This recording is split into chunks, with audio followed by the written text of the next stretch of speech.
one, don't cut down your trees.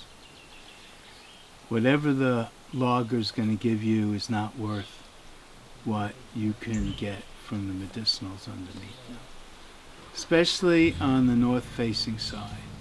So a typical cove with a stream down the middle, 1/4 of that land in that cove is suitable for ginseng.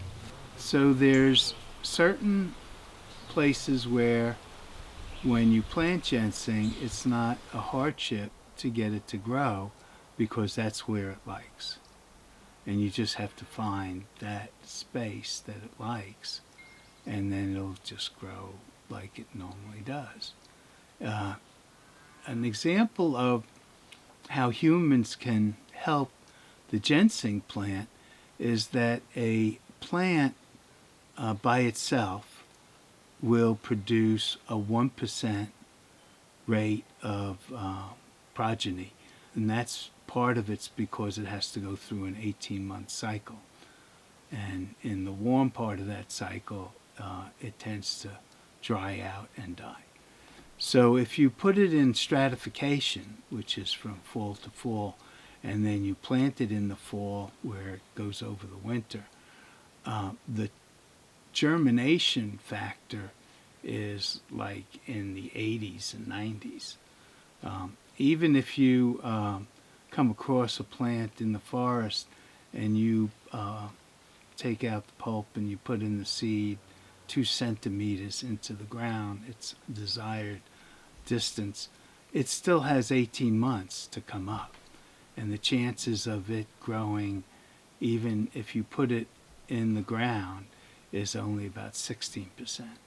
So stratification is the way that we as human beings can help this plant. I think it's really important to have a business plan. If you don't know where you're going to sell and you don't know how many you're going to sell, then you really shouldn't get into this. Anybody can grow a plant. Anybody can put it into a pot. But being able to sell that plant in the pot is the trick, and that's called marketing.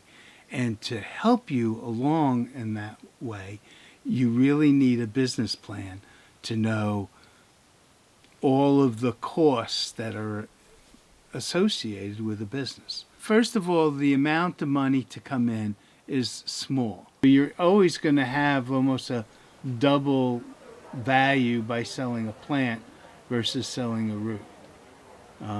If you take that root and you put it into a process to create a new product out of it, then you can charge that extra price that would be equal to the plant or sometimes even greater.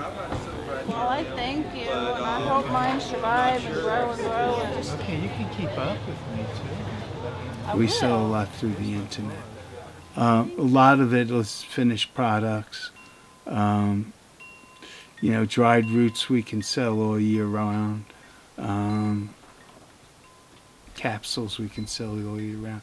So those kinds of things that are not as time constrained as plants in the spring or roots and seeds in the fall. Gives you a little more of a business opportunity to spread out the year, at least into 3 seasons.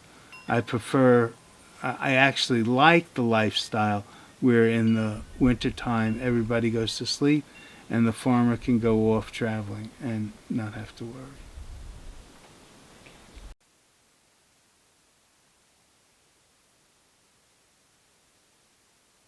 Number one, people want to get rid of black plastic pots. They don't want to put them in the landfill. Very small advertising, usually free, will get you lots of pots.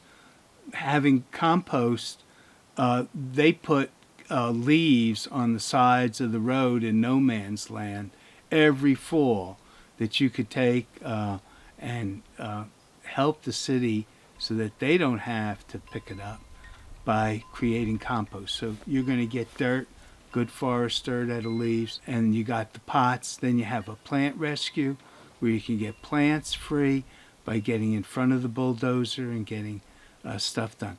And then you just sit at a farmer's market on a Saturday. Of course, Asheville is wonderful in that it has like 28 farmers markets in our area, where you could sit and sell these plants and make a living.